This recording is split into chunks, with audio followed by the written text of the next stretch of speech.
When you moved from the UK to Dubai, was there any specific reason? He pulled me in. He was like, well, what do you want to do with your life? And I just started crying on him. He didn't know Oh what to my God. do. And I was like, I just want to go That's to so Dubai. sad. Like we discussed earlier, that Dubai has quite sometimes a negative Yes. opinion from the West, you know. That's true. You wanted to change that. Yeah, and I wanted to change that. Is there any life-altering experience that happened that changed your perspective through these years? Just like a day, and I was on the motorway and a lorry wiped us off the road. Yeah. Now, what are some of the struggles that teachers face that no one talks about? It's a constant list that will never go, a workload. It will never go. I'm really like, I'm not that content creator that thinks people know who I am. I'm the opposite. I'm like really I'm like, why are they looking at me? Yeah. Have I got a bogey on my nose?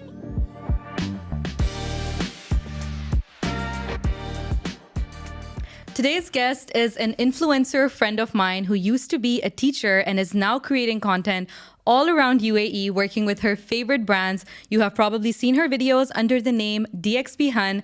Let's welcome Coral to the Bigger Picture podcast. How are you? Hey, I'm good, thank you. How are you? I'm good. Yeah. How's everything going? How's your wisdom tooth post-surgery? I'm okay. I'm on like day 4, but it's fine. I just can't smile too much. But yeah, we'll ride through it. Okay, perfect. So let's start from the very beginning. Okay. Can you tell me a little bit about your childhood? I think you were born and brought up in the UK. How was that like? And everything. So I was brought up in a really, really small village. Actually, I'm a proper village girl. No way. Like country girl, yeah. In the middle of like pretty much nowhere in a town called Colchester, Essex. You probably heard of Essex, quite a lot of people have from the horrible TV show. And so I grew up with a really happy childhood. It was actually a really like big Christian community actually. Okay. I went to like a really heavily Christian primary school. Very religious. Yeah. Even though my parents aren't so much, and me neither, Okay. but we did grow up in that, and you know, like playing in hay fields and farm and stuff, and yeah, it was really nice upbringing. And I really only knew Colchester and that life until I started to like go to university. Started like exploring more. Yeah. Yes. Yeah. And then how was that transition like from the village, then you moved to the city and all of that? Yeah, so like I said, I had a really happy upbringing. I think I was very sheltered, and I'm one of 3 girls. I'm the oldest, and I think so my dad he's like quite strict on us, I feel like, growing up, especially the oldest. I think people will definitely 100%. Oldest child gets it worse. I'm the youngest, so it's been very easy for me. Yeah, you had it easy. And I think going to university at 18, I moved 2 hours away from home. And yeah, it was like freedom. And I kind of went off the rails for 4 years. Oh my God, yes. So you mentioned that. Yeah. So while we're talking about that, is there any life-altering experience that happened that changed your perspective through these years? Yeah. So yeah, I went to University of Brighton. That was really cool and really fun. I learned so much about a city life. Okay. It's a bit like, I don't know if you've been to Brighton. I haven't been to the UK. It's really cool. It's like London by the sea. And I think that just like opened my eyes a lot to like how many opportunities are in such big cities. I think that's why I love Dubai so much. And yeah, that really did change me a lot. It made me so independent. Like I can actually cook quite well. And I think that's because I had to move at 18, you know. Exactly. I think that really helped me be an adult. You know, learn how to be an adult really quickly. It helped you transform into the person you are today. Yeah. Yes. And I started to like make lots of friends, connections there, cool jobs there. And I ended up, you know, I think that helped me with my like being a bit of a hustler now, you know. Like I had to get my own. My parents support me obviously in my student loan, but I wanted money. I liked having a nice lifestyle. I like fashion and makeup. So I always had different jobs on the side as well as doing my degree. To make more pocket money and spend on those luxuries. Yeah. Yes. I actually worked in a few nightclubs. Nice. Yeah, I worked in as a waitress as well for a while. I loved waitressing. I worked at Pizza Hut for like 5 years. Yeah. Oh wow. Yeah. And you know all the secret recipes. I love that job. Honestly, my favorite job to this day. Really? I think honestly they treated me so well. It would be so fun to like make pizzas all day. I mean, I think did that cause like that food aversion? Like you would never have Pizza Hut because you would work there? No, you liked it.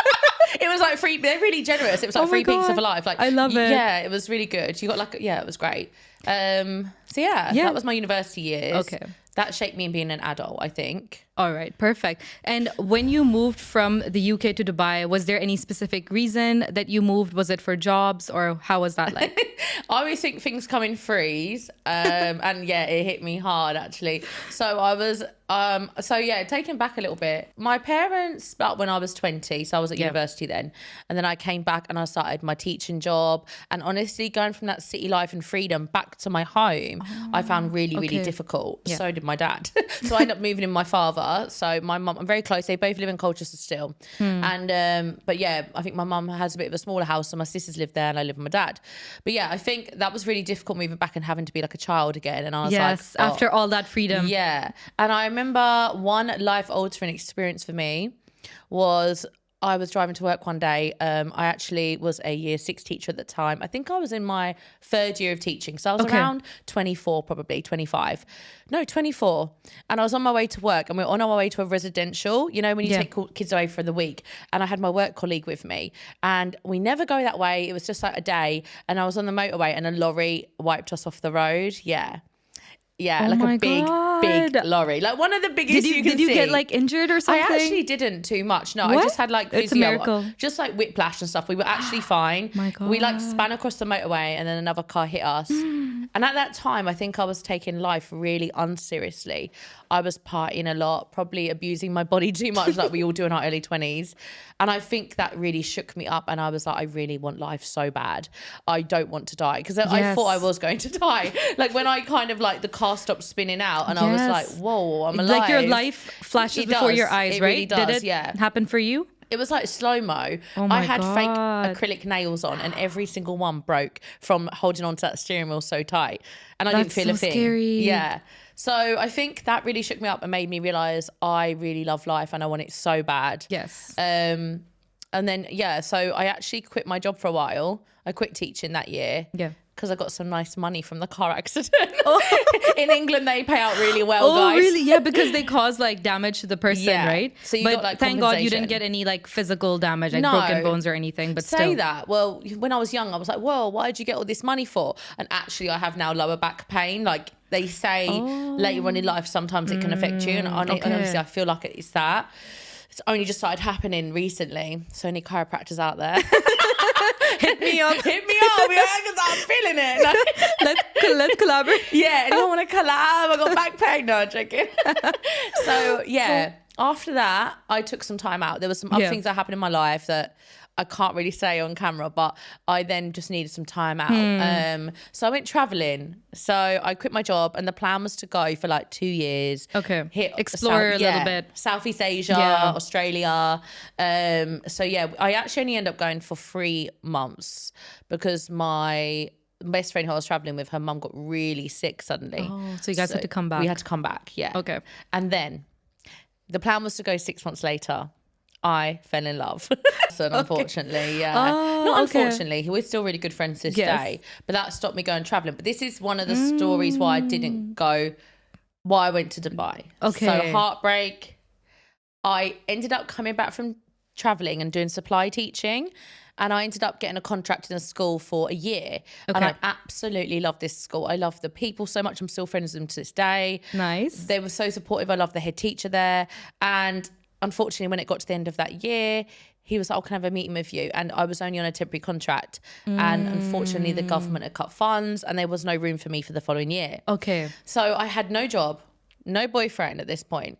And then my father, who I lived with at the time, was like, he'd split up with someone and was moving house as well. Oh no. So we were losing everything. I was basically homeless, jobless, heartbroken.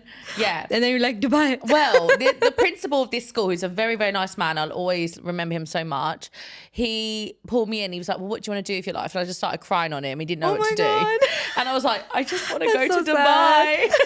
And yeah. I want the sun. Yeah, I was like, I just want to go to Dubai. I'd had some friends from university leave and go there. And I could see all over Instagram. It looked so good. Yeah. And he actually knew a head teacher from Colchester opening up a school in Dubai, a brand new one. Perfect. Yeah. He literally got me a job. It was literally a phone call. So nice. Like, "Hey, do you want a job in Dubai?" I was like, perfect. Yeah. That was literally it. Yeah. Okay. So yeah, I moved here in 2018 at the age of 27. And that is how I went to Dubai. Did you like experience any culture shock when you moved from the UK to Dubai? Because it's quite different, right? Yeah. I don't think so. Where I live, Colchester, it's quite a multicultural. It's near London. I think I didn't really get any culture shock. I actually think it was the reverse. Okay. I've been told so much rubbish by Western media about Dubai. Yeah. That was it's so like a shocked. perception people have like about the Muslims and they're very conservative. You can't wear this, you can't drink, you can do can't anything this. here. You can literally do anything, guys. Yeah. So, just so you know. No, but with you know, respect, and I like it because, you know, you don't, it's controlled. You don't see, like in the UK, people who walk around the streets sometimes with alcohol and you know, drunk and disorderly. We don't have that here, and I love that. It's safe. It's safe and controlled in a lovely environment, you know. Yes. So you've done teaching for a while now. What are some of the struggles that teachers face that no one talks about? I know there's like a long list. Let me just get my let me get my journal out. I know. I did it for 10 years. That's a lot. Yeah. A lot of kids. A 10-year prison sentence. No. I think I had good schools and bad schools. I worked at 4 schools in my career. But like overall, was there any struggle that, you know, teachers face that people don't talk about that much? It's different for everyone, okay? Because I've seen a lot of TikToks recently about teaching and stuff and how hard it is. And some people say parents, where that was a strength of mine. I never really had bad parents. Okay, you always had good ones. I had a few, but I always had a good relationship with them. Some people say parents, some people say this. For me, it's a constant list that will never go, a workload. It will never go. There's marking, there's this, it's absolutely exhausting. Like your brain's just constantly there's never a stop. Yeah. And if you're a perfectionist like me, you never feel like you've achieved your job. And you had to let go in the end and think, right, this is it now. I've done what I can do. What's my priority? I now need to go home. And I also feel like in the profession, you're never good enough. They'll always criticize you. You're always not good enough. This. Oh, it's not like that was actually, there's always something. Even if you did the best lesson in the world, they'll still have to think of an improvement because that was what it says on that box and that form. How about I just did a great job? How about that? And just leave me alone. I know. It's just like, I think it's every full-time job. They just don't appreciate you for some reason. And that's why I think a lot of people are starting freelancing and content creation. So when did you finally make that step to quit teaching and pursue content creation? Was there any moment in your life where you're like, I'm done with this? Yeah. What happened? Walk us through it. I obviously can't name any names of schools. I think it got to me when I lived in school accommodation in Dubai, and they gave us 2 weeks notice. I had to leave my accommodation that I really loved. And it was basically like a waiting game when you're going to move. And they literally just, I felt like it was kind of ripped from me. And that was kind of one of the reasons I moved to the school. I know it sounds bad, but that was given to you. It was like, okay, your pay is not as good at this school. But you're getting accommodation. But you get this really nice accommodation, And then it was suddenly like, okay, with no warning, this is now going, and you're moving to somewhere that wasn't particularly nice. And for me, I think on top of like that 10-year burnout of teaching, I think we get it at 10 years. I think anyone gets it for 10 years. I was like, I've had enough. And at the same time, someone was poaching me to be head of marketing for their company. Oh yes, you mentioned. So did you do that then? And then you went into full-time content creation. So there was that job in between as well. There was a job in between. Yeah, there was actually a job for like 2 or 3 months. I was full-time. And I really love this person because I would not have left teaching unless it was for him. Because I never would have felt like brave enough to leave. For sure. I agree. Safe enough. And I did that transition to that. And then my blogging was getting so much more, and he could see I was really frustrated that I couldn't do a lot of my great collaborations. And then he's offered me part-time. Like, who offers part-time work in Dubai? You I think got really good bosses for some reason. You got lucky. I got lucky. So then he offered me part-time, and then it was just time to, it was like the summer, it was quiet, and I just knew I was ready to go. And so it was ready to spread my wings. I set myself up as a company, got my license, everything. I think this was like a year ago, right? You did this a year ago. August. August the 1st was technically like my first official. And September. You started your account while you were a teacher? Like, was that your passion project and then you started doing it full time? I started it because I really felt like we discussed earlier, that Dubai has quite sometimes a negative opinion from the West, you know. That's true. You wanted to change that. Yeah, and I wanted to change that. And I also felt like I was always out and about in the city. This is where the name DXB Hun comes from. So I used to always go to work and I'd be very tired because I'd always be out. And one of my colleagues used to always call me Dubai's biggest hun. Like no hun, way. like honey, that's where it comes from. He'd be like, oh, it's Dubai's biggest hun walking down the corridor. That's how you came up with it. Okay. And I kind of felt like I was always out and about, and I always knew what deals were on, what brunches. Even people that lived here the same time as me, I always know what's going on in the city. I've got friends here. I'm very chatty, as you can probably see. Yes. And I make friends really quickly with people, so I had connections going on. And yeah, so I started making videos on things to do. And first of all on TikTok. And I used to use that silly, stupid Siri voice. You know, the one that's like... you know what? That's how I discovered you. Yeah. Like, yes, you wouldn't show your face. Yes, I did not show my face. You didn't have a voice. So I was like, who is DXB Han? Yeah, I did not have a face or a voice at first for quite a while.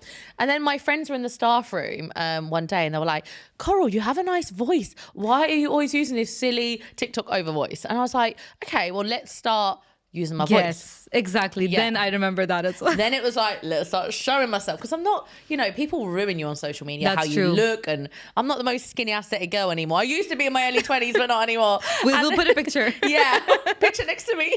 It's like I ate myself. But honestly, like, I've never been happier. I've never been happier. Yeah, I'm like, no. And I just... and I just felt like that's it. I just want to start showing myself. And it just went from there. And I think people always message me, how to be a content creator. Yes. People need to fall in love with you as a person. You can't be fake. You have to be You real. are the brand as well. You are the brand. Like you're representing it. Yeah. Now, I probably only accept 1 in 20 jobs. I'll turn down 19 of them if it does not fit my brand, Really? what Okay. I believe in, what I want to actually show people what to do in Dubai. If I think it's cool or not, I'm not going to do it, Do you have like a list how you decide between paid collaborations and barter? Because we were having this discussion before as well. Barter is a word that I'm so sick of. Stop it. Stop messaging me for barter collaborations. No. I've had enough. Oh my God. Do you know what? You build your account on it. I appreciate all the restaurants, all the people that have invited me for free, free dinner. And my first free meal, I remember being so excited, and it's I know, lovely. exactly. It's a really good feeling. Yeah. But then at one point, you're just like, okay, my account's getting bigger. It's requiring a lot of work. And now I need paid collaborations. Yeah. But do you have like a checklist in mind? Like, when you're deciding between places, if it's worth it, if it's not. Maybe Yeah. you've learned something through the experience that you've had for like a few years now. It has to be the same value Yes. of what I charge for content. If Okay. it's not going to that, then there's honestly, because I know it sounds bad to say, but you could literally be invited out and go to a different restaurant every single day the year if you could. And Yes. time is precious. Sitting down yes, it looks really fun when you're out for a free meal. It looks great. But going home and having to make that video for 2 Yes. hours is not so fun. Even like posting stories, like, Takes half if an you hour, need an like hour. good posts, like if you need good stories. And another question I had was like, your content creation from the point of filming to posting, because I've seen you're so organized with everything. Like you have your little calendar and everything. Walk us through the process. Like how long does it approximately take you? How do you manage your time for someone who wants to start content creation? Yeah.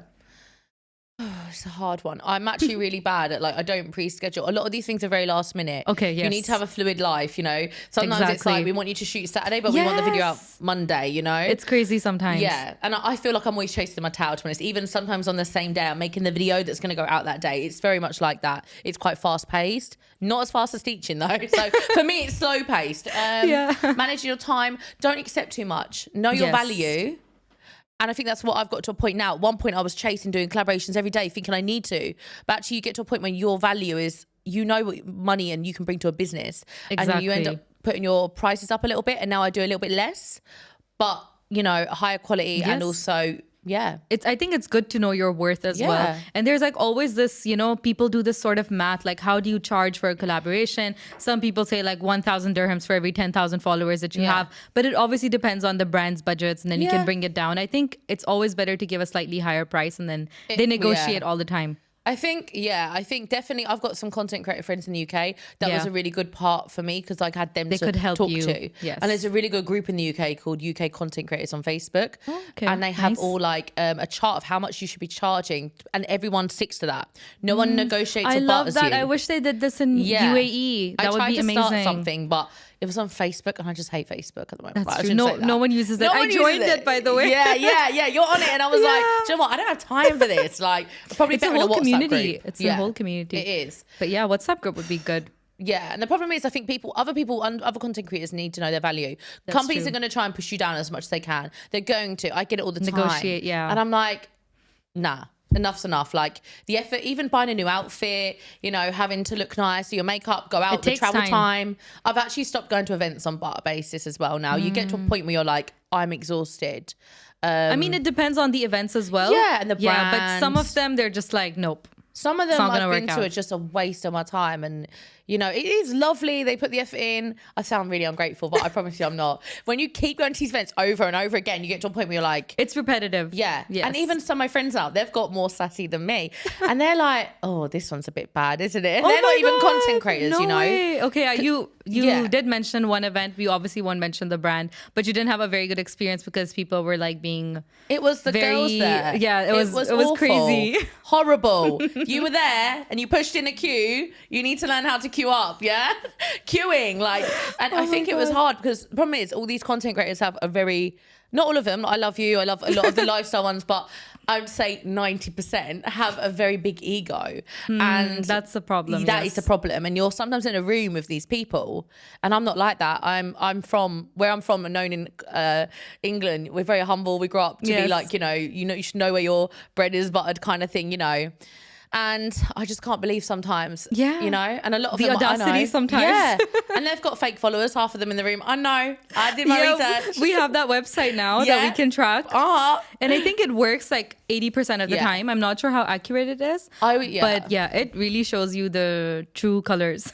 I wouldn't say just use one. I would use a couple websites. Some of them aren't accurate. I use InBeat and Modash, and I kind of look at people. I just, obviously working in marketing, that's what I would use. Exactly, yes. That's how I know how to check people out. But we will put links in the caption. Yeah, guys. check everyone out, by the way. There's so many fakes here. But obviously it's not always 100%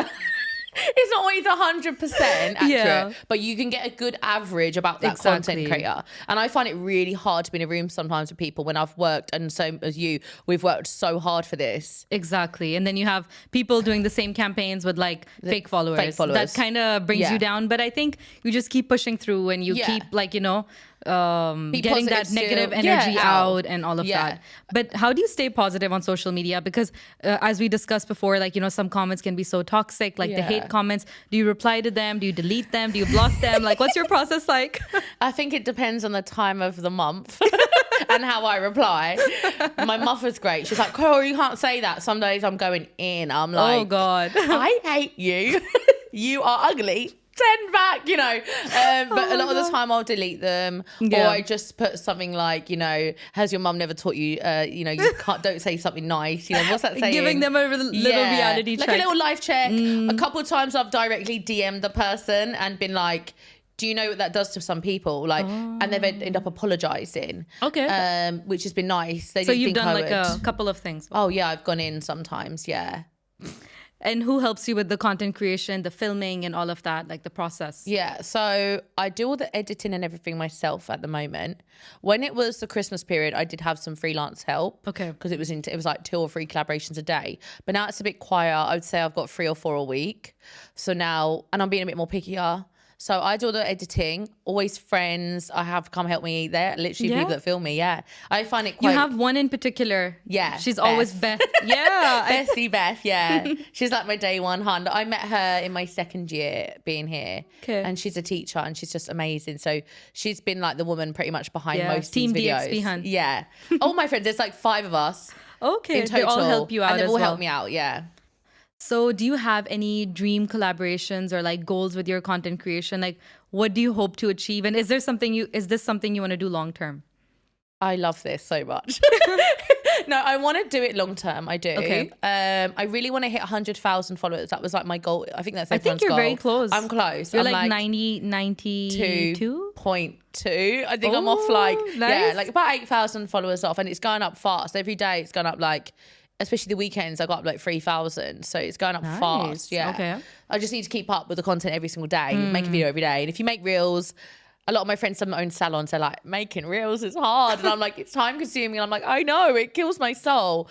But I feel like I've done the hardest part. The hardest bit was when I was a teacher.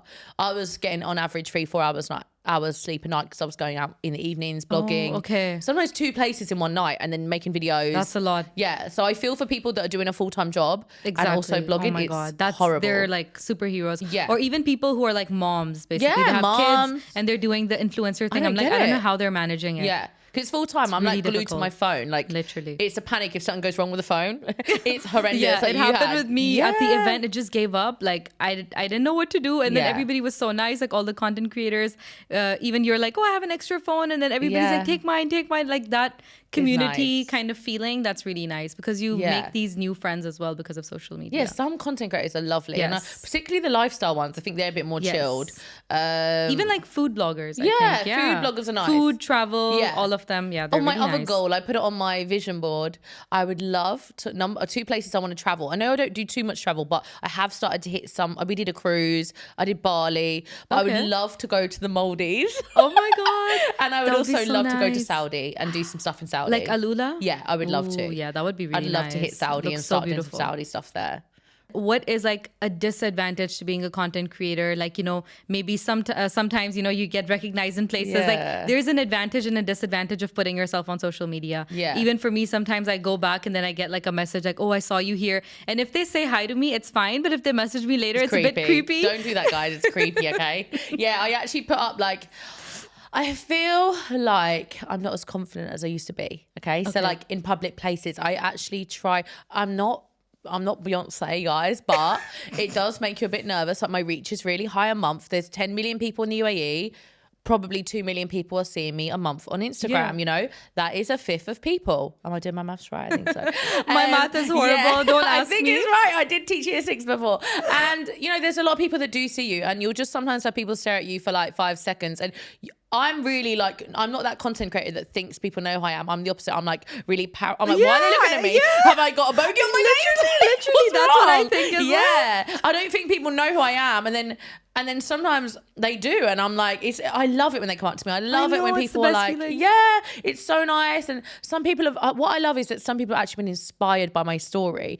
They've quit teaching or they've taken up a hobby or now they do content creation or they've done some sort of passion. And I love that. That's amazing Yeah. because you feel like you've done your job. You've inspired someone. And I'm not the typical aesthetic kind of girl you see on Instagram in Dubai.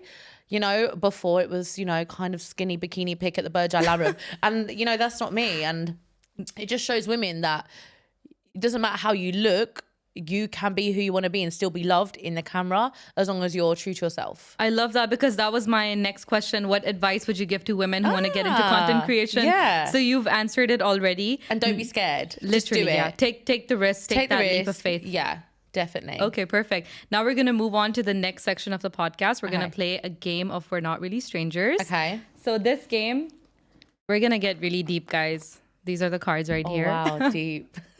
I'm scared. I'd like to stay in the UAE for a long time. No, it's not going to be Not like that that. So we have 2 levels that we're going to play. Okay. We're not going to play the first level because it's kind of boring. Okay, go deep. So the level 2 is connection. Okay. Okay. Oh, wow. The first question. You know a bit about me more than the camera. How would you describe the feeling of being in love in one word? Oh. Complete. Complete. Yeah. Okay. Everything just feels happy, and like easier. Life is a lot easier when you've got someone there for you. Nice. Okay. What question are you trying to answer most in your life right now? When I'm going to have a baby. Why am I excited? Okay. There's plenty of time. Yeah, there's time. You got this. Tonight. Oh my God. Is that like something you're passionate about, being a mother and all of I that? think it's a bit of a fear. I can't lie. It's becoming a bit of a fear for me. Yeah. Okay. I've hit I'm nearly 33. I did a collaboration with Oversave. Yes. I found out my AMH levels are a little bit low, which is kind of normal for the age, but you have this dream when you're little that you'd be like a mum. And Yes. I wanted to be a mum at 22. I left No university. way. Yeah, Okay. my mum Interesting. had me at 22. And I just wanted to be like her and have kids young and have this young, cool mum. Yeah. And it just didn't happen for me, I think being a teacher, you're even more scared of... You see children. I am from a kind of a broken home now, but I really don't want that. And I'm so scared Yes. of having a child with the wrong person. That's true. It's a big commitment because a big commitment. then you're not just responsible for yourself, you're responsible for that little human as well. Yeah. And I think being a teacher really put me off. But now I feel like you're ready. I could just go to a collaboration with a baby in the buggy and let's roll. Let's do it, you know? So yeah. I can imagine you with the baby. Like just strap it on. It's that easy, right, guys? You're going to kill me. No. But yeah, I would really like to be a mum. That's nice. Okay, the next question. What has been your earliest recollection of happiness? Disneyland. We used to spend a lot of time in Disneyland as children. Yeah, I think we went 7 times in total. No way. It's just the same one, or like the ones in different countries? We went to Paris 5 times, and we went to Florida twice. But yeah, I think that my happiest like early memories are in Disneyland. Okay. Yeah, love that place. And the next question: what is a lesson you will take away from this conversation? To sometimes you're doing better than you think you know. You know, I always feel these things when I go to like these imposter podcasts. syndrome. Yeah, like I go to these radio things and sometimes I have to pinch myself like, whoa, like for me, sometimes it's just numbers on a screen. Oh, I've got this many views, this many, but you're becoming someone, you know, and you need to sometimes realize, not just Instagram, any job you do, you're doing better than you think, you know? That's true. Yeah, a lot of the time we tell people our lives or, you know, and people go, how do you do it? And I'm thinking, it's easy, but actually it's not as easy as you think it is. So yeah, just keep believing in yourself and be positive and, you know, be like, wow, I've really achieved something, you know? I think you always need to take that moment, look back at yourself, look back at your achievement as a content creator, look at your content, see how that's improved and like, you know, give yourself a pat on the back. Because even lovely, like being invited to a podcast is even a huge achievement. Someone wanting to hear my story. It's like... And it's been so nice as well. Like, because then you get to know the different side of a person. Like I didn't know about your childhood before and all of that. Okay, next question. What is your biggest fear? Spiders. Spiders physical. Okay. What about on an emotional level? Yeah, I think being alone and like not having children is my biggest fear. I think we're taught as once you hit 30 as a female, that's it. You really need to get your act together. You're expired, but you're not. Yeah, honestly. You know, This used to be what they used to say like years ago. Yeah. But some people still believe in that. Yeah, obviously science is against you slightly, but I just feel like society, it's not easy like it used to be financially secure and everything. It's a bit harder. So I think that's why we're having children a bit later. Yes. That is my biggest fear, being alone, not married and not having children. But I'm not alone right now. You'll find out soon. Yeah, you'll find out soon when the hard launch comes. Never. Oh my God, hard launch. Yeah, never. So what advice do you think you are most qualified to give to people? Like in any certain... I think obviously I actually get a lot of people message me how to get out of teaching. No way. Yeah, a lot. Yeah, I get so many messages. Because you embrace that as well. Like that's your past, but you're proud to show people that you used to teach. I think a life after teaching. I think that's what I'm really good advice at giving. And also, I think life after teaching and nice. Kind of how to be a strong female and just, you know, love yourself, you know? That's true. All right, so the next section is the bigger picture challenge. I don't know if you've seen it. I haven't. But I have a little sketchbook and every guest has to make a little drawing. Okay. So I'm going to give it to you and I'm going to tell you what you need to draw and then you'll have like 60 seconds to do it. Oh, okay. I like art.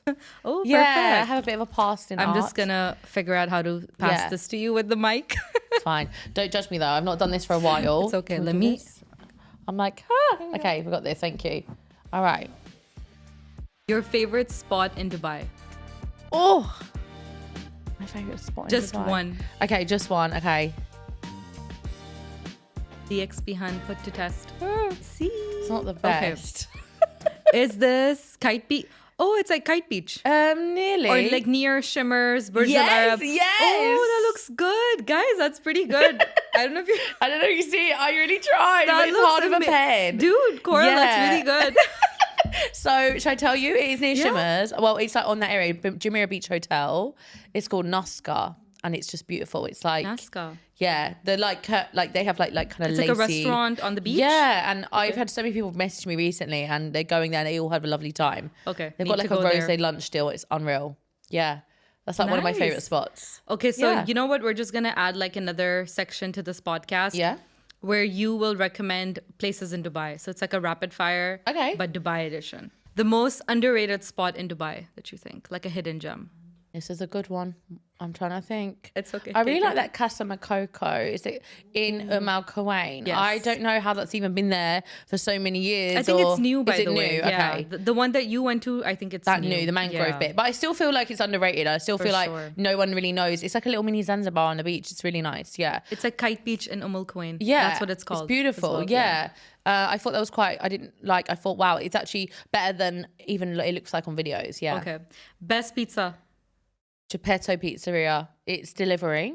Okay. And they use I obviously got to go behind the scenes and watch them how they do it. And they use like proper good flour it's all the ingredients from Italy. Nice. It's a little bit more on the spenny side, but that's because they actually use proper ingredients. And like I always blow up with pizza and it's always like I feel really heavy. And this one, Sourdough, I swear, so it's good. so good. No bloating. The 4 cheese pizza is amazing. Nice. Yeah. The coolest activity like a tourist should do here if they had to do one activity in Dubai. One activity. I honestly feel like a Kareem bike. Starting from like there's a really nice route from like Business Bay, like near Habtoor, and you can bike to Kite Beach, and I just think that's lovely. Nice. Yeah. I still don't know how to ride a bike, by the way. No, my best friend doesn't either. I'm 24 and I still don't know. I get so angry at her. She doesn't know how to ride a bike. I'm like, what is wrong with you? Every time I'm like, I'm gonna do it, but I just never do. It's actually my family's favorite thing. When they come here, they're like, that's our favorite. Like sunset, goes get some burgers from Seoul. Like it's lovely. Yeah. Nice. Favorite shawarma spot. Shawarma. Do you know what? This is. You don't like shawarma? No, I do. Oh. This is a hidden gem because it's like the most random place. Grandiose supermarket. Yes, I've tried to the that. best shawarma. That was good. Yeah. Yes. Do you agree? But you should explore Sharjah. Sharjah has good options. Maybe, by the way. Yes. But I always feel like when I do delivery, or whatever, they're not great. And then they make it like fresh Arabic, get the Arabic style. It has like pickles. I go there all the time. So I live in, well, I won't say where I live, but I go to one of the spots in Sport City. Okay. The Grandiose there. Yes, and I've been it's so there. cheap as well. Like, it's so cheap. Yeah, they have so so many good. options. Yeah. It's a very like fancy supermarket. It is. I love that supermarket. It's my Very bougie. favorite. Yeah. Okay, so another thing that I can ask you, favorite cafe in Dubai? I really like Plain Cafe In in Jumeirah Jumeirah. Road. Yeah, it's really I know what you're talking aesthetic about. vibes. It's not obviously. Oh, now I'm thinking a desert cafe like pop up, but we'll talk about that winter pop ups in a minute, maybe. But yeah, I really like Plain Cafe. It's really beautiful. It makes you feel so calm and peaceful as you walk in. It's kind of like water trickling. It's white and there's like cactus around. It's really nice. Yeah, I haven't been there, but I've seen reels and it looks beautiful. It's beautiful. Yeah, and I think their coffee is good too. The croissants, everything was so good. Yeah, Nice. Okay. really good. How about like the restaurant that was the best, like some recent restaurant that you've been to that you're like, okay, wow, this is worth the hype. It could be fine dining. It could be normal. They Any normally cuisine. are fine dining, unfortunately.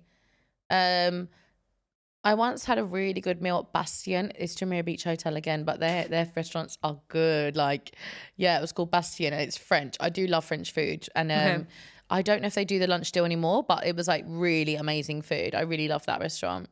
Okay, perfect. So we have the best recommendations from DXB Hunt. Follow her on Instagram. Follow the Bigger Picture podcast. Don't forget to like, comment, share, and subscribe. Let us know what your favorite part was from this podcast of season 2. See you soon.